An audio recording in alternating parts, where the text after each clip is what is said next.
বাংলায় দলীয় কর্মী সভায় এসে বামেদের প্রশংসা শোনা গেল কেন্দ্রীয় স্বরাষ্ট্রমন্ত্রী তথা বিজেপির শীর্ষ নেতা অমিত শাহর মুখে।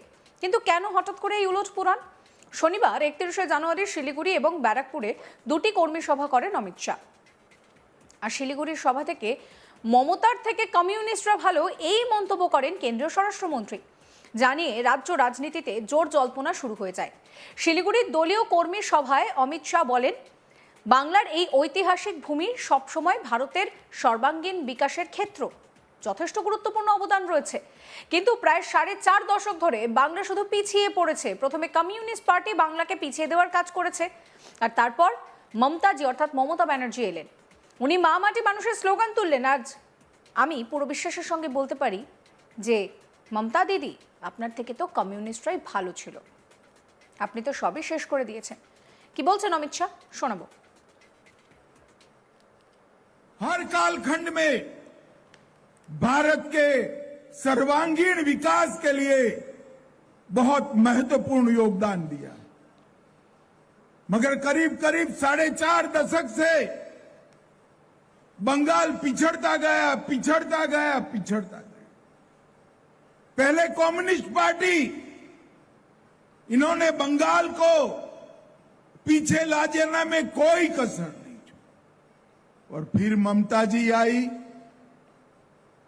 उन्होंने मां माटी मानुष का नारा दिया, और आज मैं विश्वास के साथ कह सकता हूं, ममता दीदी, आपसे तो वो कम्युनिस्ट अच्छे थे, आपने तो पूरा बंटाधार कर दिया। पूरे प्रदेश में गोरखाओं को बंगाली के साथ लड़ाया, आदिवासियों को कुड़मी के साथ लड़ाया, राजवंशी को आदिवासी और बंगाली के साथ लड़ाया। अंदर अंदर झगड़ा करने के अलावे आपने कुछ नहीं किया, और बंगाल की एकता को तहस नहस कर दिया है। मैं आज इस उत्तर बंग की भूमि पर कहकर जाता हूं कि ममता दीदी, आपका समय समाप्त हो गया है, और अब नरेंद्र मोदी जी के नेतृत्व में विवेकानंद जी और रविंद्रनाथ ठाकुर जी की कल्पना का सोनार बांग्ला का निर्माण होने वाला है। এদিকে অমিত শাহের কমিউনিস্টদের প্রশংসার পরে জোর জল্পনা শুরু হয় ভোটমুখী বাংলায়। তাহলে কি আসন্ন বিধানসভা নির্বাচনে বামেদের পাশে পেতে চাইছেন অমিত শাহ? তাই কি মমতা ব্যানার্জির প্রসঙ্গ তুলে কমিউনিস্টদের প্রশংসা? এ নিয়ে সরব হয়েছেন সিপিএম নেতা সুজন চক্রবর্তী। তিনি বলছেন যে অমিত শাহ কি বলছেন, বামেরা সেসব কিছু জানতে চায় না। কি বলছেন তিনি, শোনাবো। অমিত শাহর সার্টিফিকেট বামেরা চাইনি, এবং আরএসএস মার্কা অমিত শাহ নানান কাণ্ড কারখানা, ও কোনো সার্টিফিকেট দিলে সেটা ছিঁড়ে ফেলাটাই আমাদের কাজ। এই নিয়ে আমার কলিগ রাহি হালদার একটি রিপোর্ট দিয়েছেন, দেখুন। কেন্দ্রীয় স্বরাষ্ট্রমন্ত্রী অমিত শাহ তিনি একেবারে বঙ্গ সফরে এসেছিলেন, এবং বঙ্গ সফরে এসে তিনি শিলিগুড়ি এবং ব্যারাকপুরে সেখানে সভা করেছেন, এবং সেই সভাতে উল্লেখযোগ্যভাবে তার এক বিশেষ বক্তব্য তা নিয়ে কিন্তু ইতিমধ্যেই শোরগোল পড়ে গিয়েছে রাজনৈতিক মহলে।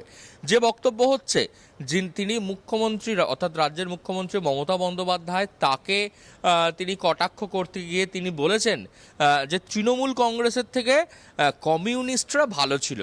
এই যে স্বরাষ্ট্রমন্ত্রী তার যে এই বক্তব্য, এই বক্তব্য ঘিরেই কিন্তু একবারে যে রাজনৈতিক যে জলঘোলা, সে জলঘোলা কিন্তু ইতিমধ্যেই শুরু হয়ে গিয়েছে। একদিকে যখন স্বরাষ্ট্রমন্ত্রী মঞ্চে দাঁড়িয়ে ভোটের আগে তিনি যখন অ্যানাউন্স করছেন যে রাজ্যে তৃণমূল কংগ্রেসের বদলে কমিউনিস্ট অর্থাৎ সিপিআইএম যে সরকার, সেই সরকার ভালো ছিল, সেই নিয়ে কিন্তু সরব হতে শুরু করেছেন তৃণমূল কংগ্রেস, এমনকি সিপিএমও। কারণ বিজেপির যে শীর্ষ নেতা তথা দেশের স্বরাষ্ট্রমন্ত্রী অমিত শাহ, তার এই বক্তব্যকে ঘিরে যারা রাজনৈতিক মহলের মধ্যে কিন্তু প্রতিক্রিয়া নানারূপ আসতে শুরু করেছে। প্রথম কথা, যাদেরকে নিয়ে বলা হচ্ছে অর্থাৎ সিপিআইএম বা কমিউনিস্ট যাদের কথা বলেছেন তিনি, সেই কমিউনিস্টের তরফ থেকে কিন্তু জানানো হচ্ছে যে তারা বিজেপির থেকে কোনো রকম সার্টিফিকেট তারা চায় না, বরঞ্চ তারা নিজেদের যে কাজ করেছে সেই কাজের উপরে তারা আশাবাদী। বিজেপি তাদের সার্টিফিকেট তারা যেটা যেটা একেবারে সুজন চক্রবর্তী তিনি যেটা সরাসরি অভিযোগ করেছেন যে বিজেপি যারা হচ্ছে নিজেরাই একেবারে বাজি এবং গুন্ডামি এটাকে যারা প্রমোট করে তাদের থেকে কমিউনিস্টরা কোনোদিনও তাদের থেকে সার্টিফিকেট চায়নি, তাই তাদের সার্টিফিকেট সেই সার্টিফিকেটের তাদের কাছে কোনো মূল্য নেই, বরঞ্চ সেটাকে ছিঁড়ে ফেলে দেওয়া উচিত। অপরদিকে তৃণমূল কংগ্রেস তারা কিন্তু কটাক্ষ করতে পিছুপা হচ্ছে না। তৃণমূল কংগ্রেসের মুখপাত্র কুণাল ঘোষ তিনি কিন্তু বলছেন যে যেহেতু একেবারে ভোটের সময় একেবারে দোরগোড়ায় কড়া নাড়ছে হচ্ছে যে বিধানসভা নির্বাচন, সেক্ষেত্রে দাঁড়িয়ে বিজেপির শীর্ষ নেতারা তারা বুঝতে পেরেছে বাংলায় বিজেপির সেভাবে ভালো ফল করার মতন কিছু নেই, তাই তারা এখন নিজেদের দলে টানতে চাইছে। এবং কাদেরকে দলে টানতে চাইছে? তারা দলে টানতে চাইছে হচ্ছে সিপিআইএমকে, যাতে হচ্ছে যে এই বামের ভোট তারা রামে কনভার্ট করতে পারে। এই যে একেবারে এই যে একটা ইস্যু তৈরি হয়েছে একদম রাজনৈতিক যে একটা যে চাপানোত্তর, এতে কিন্তু ক্রমেই বৃদ্ধি পাচ্ছে।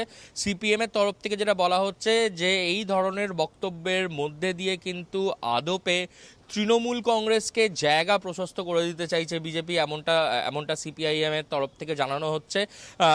সুজন চক্রবর্তী তিনি কিন্তু সরাসরি বলছেন যে অমিত শাহ তিনি যে বক্তব্য রেখেছেন তা হচ্ছে একেবারেই পূর্ব পরিকল্পিত, এবং এটা তৃণমূল কংগ্রেসের সঙ্গে যে সেটিং তত্ত্ব যেটা সিপিআইএম বারবার প্রকাশ করতে চেয়েছে, বা সিপিআইএম যে সেটিং তত্ত্বকে বারবার সামনে আনতে চেয়েছে, তৃণমূল এবং বিজেপি তাদের দুজনের মধ্যে যে একটা নিজেদের মধ্যে অন্তর্বর্তীকালীন সেটিং রয়েছে, এরকম তত্ত্বকে সামনে তুলে আনছেন কিন্তু সুজন চক্রবর্তী, এবং তিনি তুলে এনে বলছেন যে কমিউনিস্টদেরকে মধ্যিখানে এরকমভাবে ফাঁদে ফেলে দিয়ে কিন্তু তৃণমূলকেই আদপে হচ্ছে জায়গা প্রশস্ত করে দিচ্ছে বিজেপি। অপরদিকে তৃণমূলের তরফ থেকে বলা হচ্ছে যে রাম বাম যে সমঝোতা, সেই সমঝোতাকে কিন্তু কার্যত স্পষ্ট করে দিয়েছেন স্বরাষ্ট্রমন্ত্রী অমিত শাহ তার বক্তব্যের মধ্যে দিয়ে, এবং আগামী নির্বাচনে আবারও রামের ভোট যে বামে যেতে পারে এমন সম্ভাবনা কিন্তু তৈরি হচ্ছে। সেই কারণেই কিন্তু ভূয়সী প্রশংসা করছেন কুণাল ঘোষ। তিনি আবারও বলেন যে দীর্ঘ 34 বছর বাংলায় যেভাবে সিপিআইএমের শাসনকালে যা ঘটনাগুলি ঘটেছে, বাংলাকে যেভাবে পিছনে ঠেলে দেওয়া হয়েছে, সেই সমস্ত ঘটনার প্রসঙ্গ উল্লেখ করেন, এবং উল্লেখ করে বলেন যে সেখানে দাঁড়িয়ে যখন অমিত শাহ বলছেন যে কমিউনিস্টরা তৃণমূলের থেকে ভালো ছিল, তার মধ্যে দিয়ে কিন্তু এটা প্রমাণ পাচ্ছে যে তাদের দুজনের মধ্যে একটা আপসি সমঝোতা, অর্থাৎ রাম টু বাম এবং মানে বাম টু রাম, এই যে ভোটের যে ইকুয়েশনের যে কনভার্সন, সেই কনভার্সনের দিকেই কোথাও ইঙ্গিত ছুড়ে দিচ্ছেন কিন্তু তৃণমূল কংগ্রেস। তবে তৃণমূল এবং মানে বিজেপির শীর্ষ নেতৃত্ব তার এই বক্তব্য, অমিত শাহ তার এই বক্তব্যতে কিন্তু বাংলার রাজনীতিতে কিন্তু ইতিমধ্যেই যে সরগরম পরিস্থিতি তা কিন্তু একেবারে অবিচল রয়েছে, এবং এই নির্বাচনের আগে অর্থাৎ বিধানসভা নির্বাচন যা দোরগোড়ায় একেবারে কড়া নাড়ছে, সেই নির্বাচনে আদেও কি কোনো রকম কোনো ভোটের ট্রান্সপারেশন আসে, নাকি সিপিএম এর যে সেটিং তত্ত্ব যেটা উল্লেখ করছে সেটাই হয়, নাকি যেটা তৃণমূল বলছে যে বাম টু রামে কনভার্ট তাদের ভোট ব্যাংক এদিকে যায়, সেদিকে কিন্তু নজর রয়েছে কিন্তু একেবারে গোটা রাজনৈতিক মহলের। তবে ইতিমধ্যে স্বরাষ্ট্রমন্ত্রীর বক্তব্যে কিন্তু রাজ্য রাজনীতির পারদ তা কিন্তু তুঙ্গে। সমস্ত খবরের আপডেটের জন্য আপনাদের নজর থাকুক আজ তাক বাংলায়। চ্যানেলটিকে সাবস্ক্রাইব করতে ভুলবেন না।